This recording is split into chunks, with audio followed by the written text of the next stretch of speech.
Hey guys, welcome back. I know it's been probably like almost a week now since I've uploaded. Um, I was not doing well. I needed to take a break.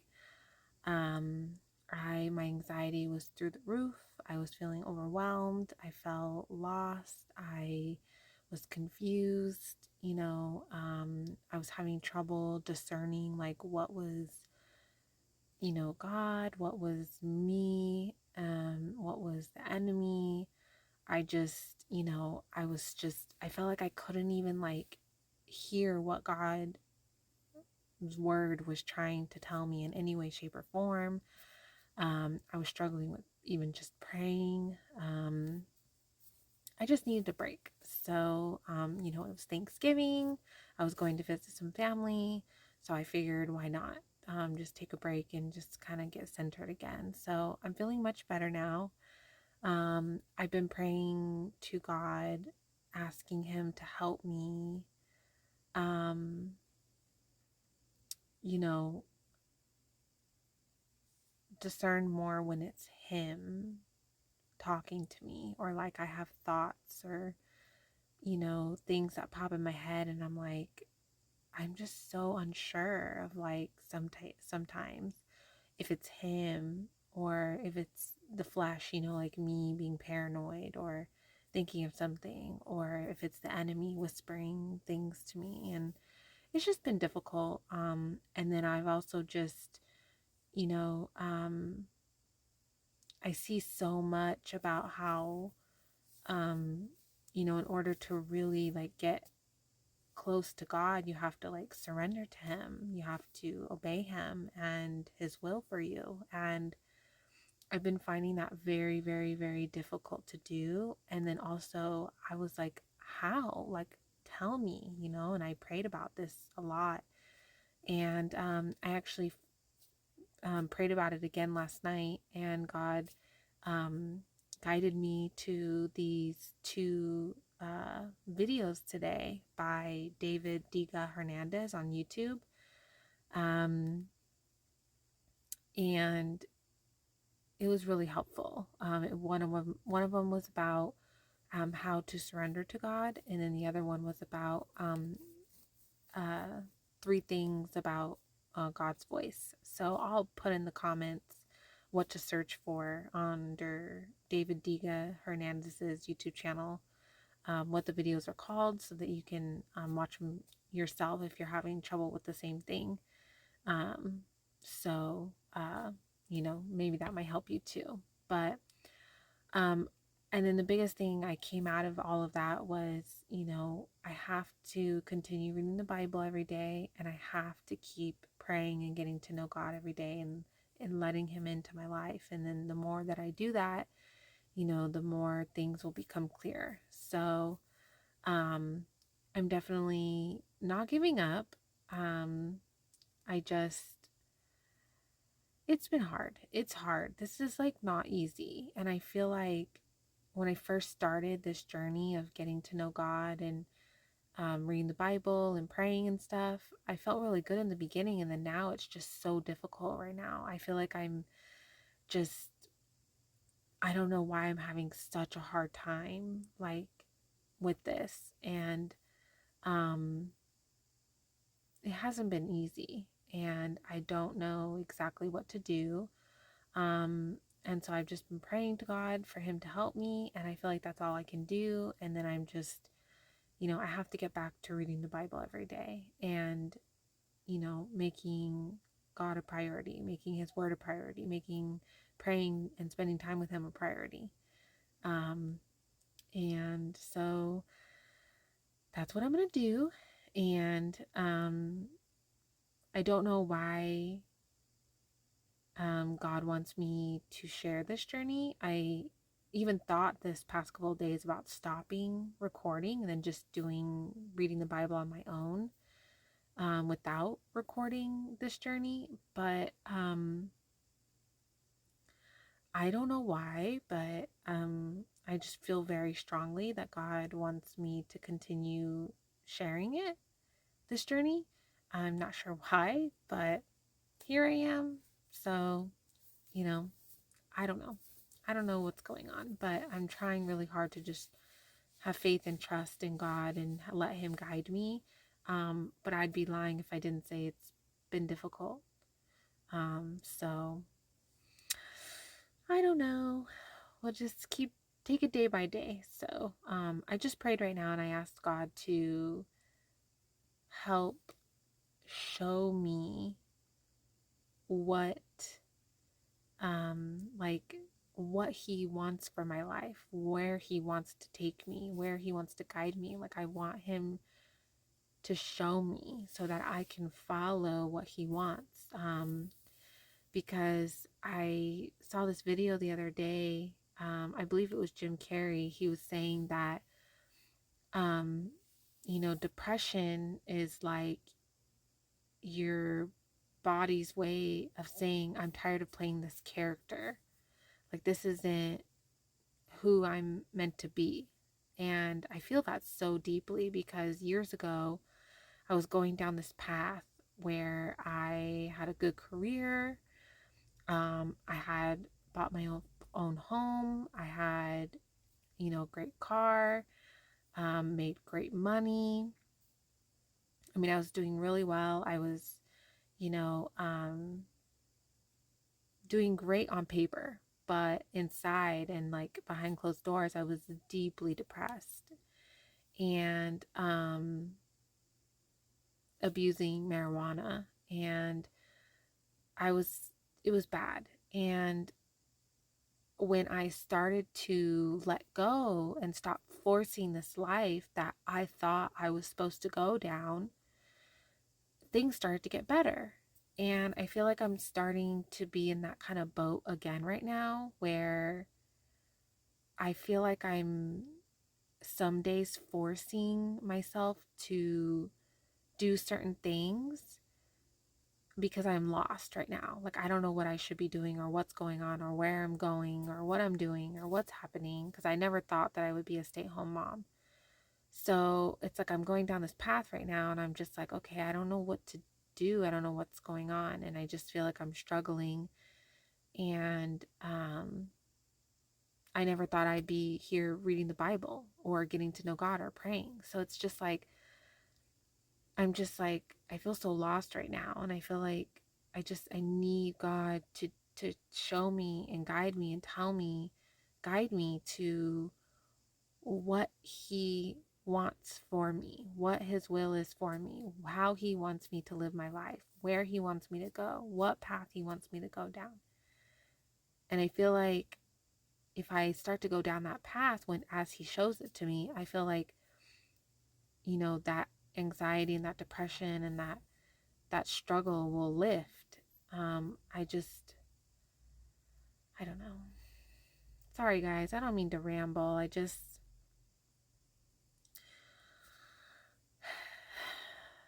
just hard. It's a lot harder going down this road than I thought it would be. And I feel like there's a lot of people out there, like there's a lot of like I don't feel like that's talked about enough, like reading the Bible and praying and getting to know God. I feel like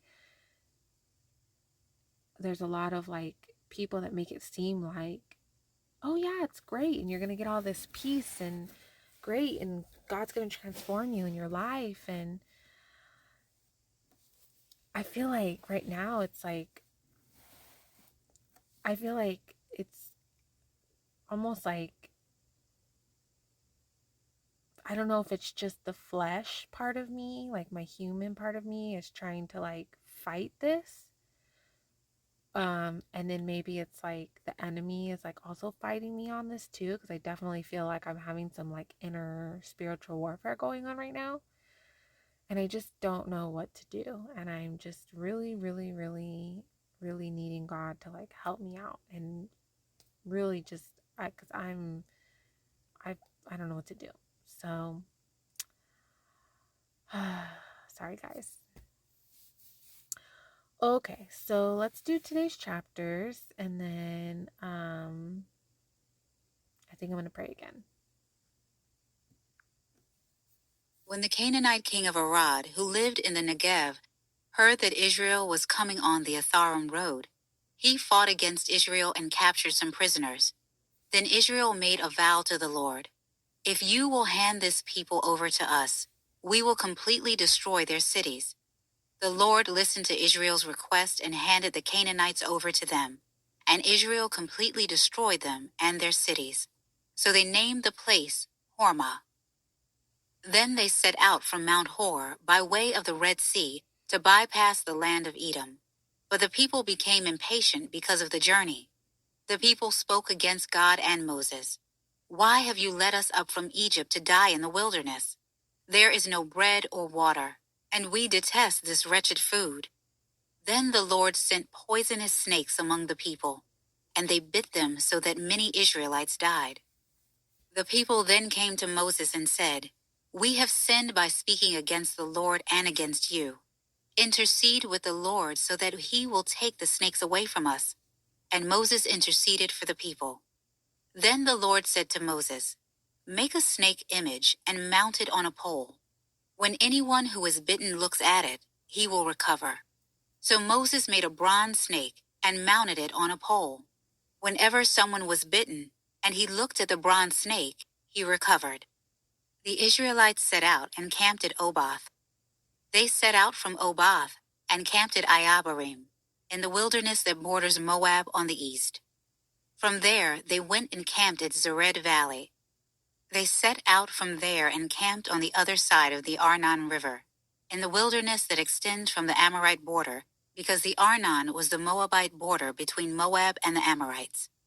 Therefore it is stated in the book of the Lord's wars, Wahab and Suphah, and the ravines of the Arnon, even the slopes of the ravines that extend to the site of Ar, and lie along the border of Moab. From there they went to Beer, the well the Lord told Moses about. "Gather the people so I may give them water." Then Israel sang this song: "Spring up, well, sing to it. The princes dug the well. The nobles of the people hollowed it out with a scepter and with their staffs." They went from the wilderness to Mattanah, from Mattanah to Nahaliel, from Nahaliel to Bamoth, from Bamoth to the valley in the territory of Moab, near the Pisgah highlands that overlook the wasteland. Israel sent messengers to say to King Sihon of the Amorites, "Let us travel through your land. We won't go into the fields or vineyards. We won't drink any well water.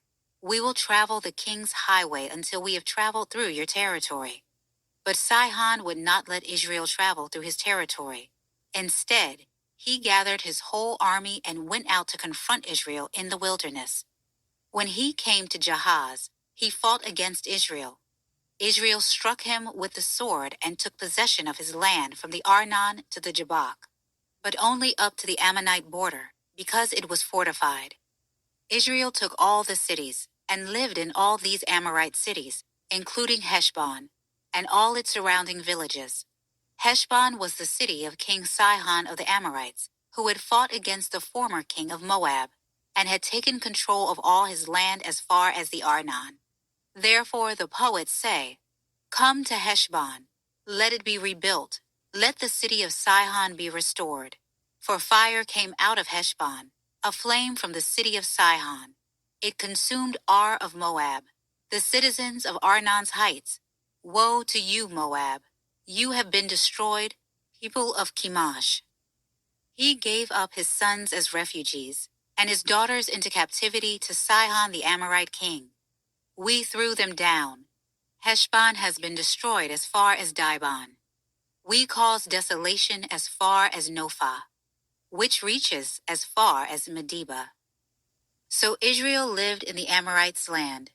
After Moses sent spies to Jazer, Israel captured its surrounding villages and drove out the Amorites who were there. Then they turned and went up the road to Bashan, and King Og of Bashan came out against them with his whole army to do battle at Edrei. But the Lord said to Moses, "Do not fear him, for I have handed him over to you along with his whole army and his land. Do to him as you did to King Sihon of the Amorites, who lived in Heshbon."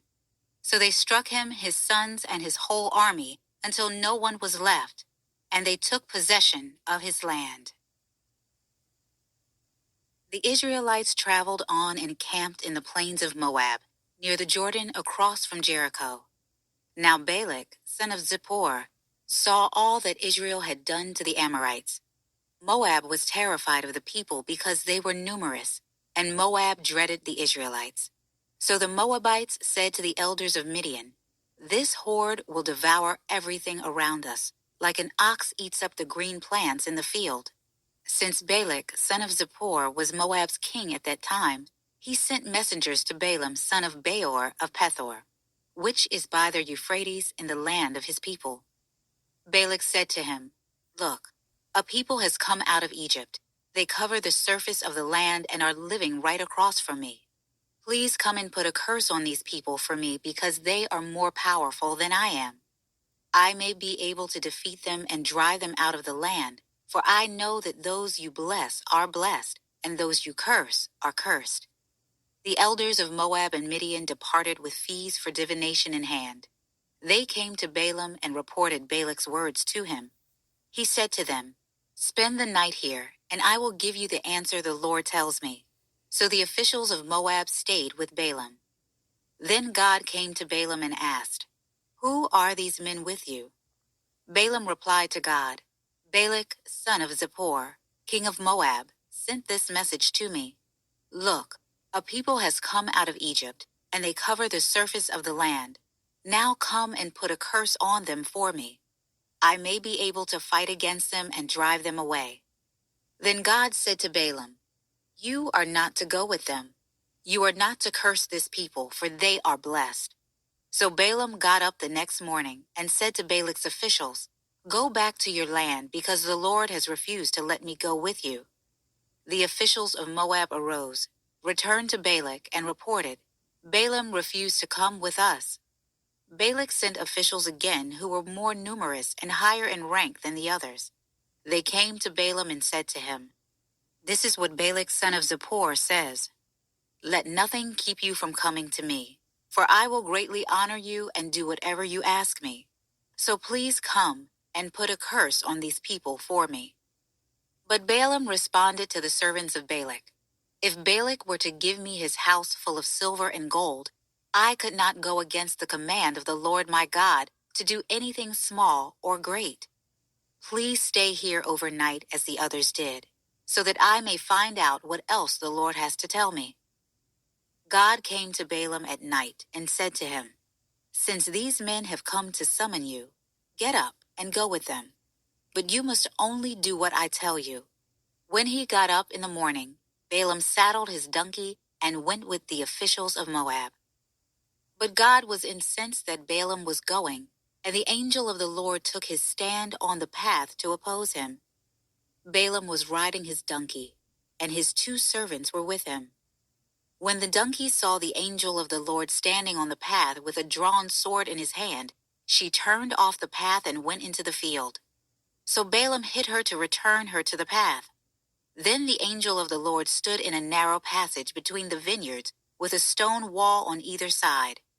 The donkey saw the angel of the Lord and pressed herself against the wall, squeezing Balaam's foot against it. So he hit her once again. The angel of the Lord went ahead and stood in a narrow place where there was no room to turn to the right or the left. When the donkey saw the angel of the Lord, she crouched down under Balaam. So he became furious and beat the donkey with his stick. Then the Lord opened the donkey's mouth, and she asked Balaam, "What have I done to you that you have beaten me these 3 times?" Balaam answered the donkey, "You made me look like a fool. If I had a sword in my hand, I'd kill you now." But the donkey said, "Am I not the donkey you've ridden all your life until today? Have I ever treated you this way before?" "No," he replied. Then the Lord opened Balaam's eyes, and he saw the angel of the Lord standing in the path with a drawn sword in his hand. Balaam knelt low and bowed in worship on his face. The angel of the Lord asked him, "Why have you beaten your donkey these 3 times?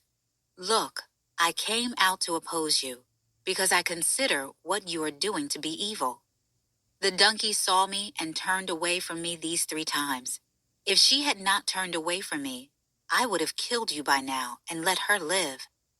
Balaam said to the angel of the Lord, "I have sinned, for I did not know that you were standing in the path to confront me. And now, if it is evil in your sight, I will go back." Then the angel of the Lord said to Balaam, "Go with the men, but you are to say only what I tell you." So Balaam went with Balak's officials. When Balak heard that Balaam was coming, he went out to meet him at the Moabite city on the Arnon border at the edge of his territory. Balak asked Balaam, "Did I not send you an urgent summons? Why didn't you come to me? Am I really not able to reward you?" Balaam said to him, "Look, I have come to you, but can I say anything I want? I must speak only the message God puts in my mouth." So Balaam went with Balak, and they came to Kiriath Huzoth. Balak sacrificed cattle, sheep, and goats, and sent for Balaam and the officials who were with him. In the morning, Balak took Balaam and brought him to Bamoth Baal. From there he saw the outskirts of the people's camp. Then Balaam said to Balak, "Build me 7 altars here, and prepare 7 bulls and 7 rams for me." So Balak did as Balaam directed, and they offered a bull and a ram on each altar. Balaam said to Balak, "Stay here by your burnt offering while I am gone. Maybe the Lord will meet with me. I will tell you whatever he reveals to me." So he went to a barren hill. God met with him, and Balaam said to him, "I have arranged 7 altars and offered a bull and a ram on each altar." Then the Lord put a message in Balaam's mouth and said, "Return to Balak and say what I tell you." So he returned to Balak, who was standing there by his burnt offering with all the officials of Moab. Balaam proclaimed his poem. "Balak brought me from Aram, the king of Moab, from the eastern mountains. Come, put a curse on Jacob for me. Come, denounce Israel. How can I curse someone God has not cursed? How can I denounce someone the Lord has not denounced? I see them from the top of rocky cliffs, and I watch them from the hills. There is a people living alone. It does not consider itself among the nations. Who has counted the dust of Jacob, or numbered even 1/4 of Israel? Let me die the death of the upright. Let the end of my life be like theirs." "What have you done to me?" Balak asked Balaam. "I brought you to curse my enemies, but look, you have only blessed them." He answered, "Shouldn't I say exactly what the Lord puts in my mouth?" Then Balak said to him, "Please come with me to another place where you can see them. You will only see the outskirts of their camp. You won't see all of them. From there, put a curse on them for me." So Balak took him to Lookout Field, on top of Pisgah, built 7 altars, and offered a bull and a ram on each altar. Balaam said to Balak, "Stay here by your burnt offering while I seek the Lord over there." The Lord met with Balaam and put a message in his mouth. Then he said, "Return to Balak and say what I tell you." So he returned to Balak, who was standing there by his burnt offering with the officials of Moab. Balak asked him, "What did the Lord say?" Balaam proclaimed this poem. "Balak, get up and listen. Son of Zippor, pay attention to what I say. God is not a man that he might lie, or a son of man that he might change his mind. Does he speak and not act, or promise and not fulfill? I have indeed received a command to bless. Since he has blessed, I cannot change it. He considers no disaster for Jacob. He sees no trouble for Israel. The Lord their God is with them, and there is rejoicing over the king among them. God brought them out of Egypt. He is like the horns of a wild ox for them. There is no magic curse against Jacob and no divination against Israel. It will now be said about Jacob and Israel, what great things God has done. A people rise up like a lioness. They rouse themselves like a lion. They will not lie down until they devour the prey and drink the blood of the slain." Then Balak told Balaam, "Don't curse them and don't bless them." But Balaam answered him, "Didn't I tell you, whatever the Lord says I must do?" Again Balak said to Balaam, "Please come. I will take you to another place. Maybe it will be agreeable to God that you can put a curse on them for me there." So Balak took Balaam to the top of Peor, which overlooks the wasteland. Balaam told Balak, "Build me 7 altars here, and prepare 7 bulls and 7 rams for me." So Balak did as Balaam said, and offered a bull and a ram on each altar. So I have to admit, I really struggled the whole time. I feel really like on edge, and I feel really like um so when I took a break from reading the Bible and for, almost a week now, I almost felt like better. I felt like, oh, okay, like I could breathe again. And then now that I'm getting back to it, I'm and I kind of prayed um while I took a break. Not like I was praying though. I prayed, but not like as deeply as I was. And I almost felt like things calmed down again in my life. And I felt like um I feel like I'm like there's like something like there's like this battle going on in my head, in my spirit, that's like fighting me, that does not want me to like read the Bible, to get to know God, to make these changes, to like stay in this lane with God. And I don't know what to do about it. I mean, the video I read today made me feel like, or the video I watched today about surrendering to God made me feel like if I just stay consistent with reading the Bible every day and praying every day and spending time with God every day and just focus on that, I think that like maybe over time it'll get better. But I don't know. I don't know, guys. I'm just super frustrated because I just feel like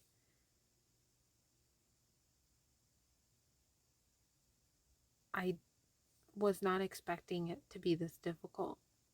I wasn't expecting to have such a battle go on within me, you know? Um, I don't know. Well, I'm going to pray again and see if maybe that might make me feel a little bit better. And then I'm just going to continue tomorrow with reading the Bible, even if I'm not sure fully what's going on or what's happening. I'm just going to keep doing it. So, good night, guys.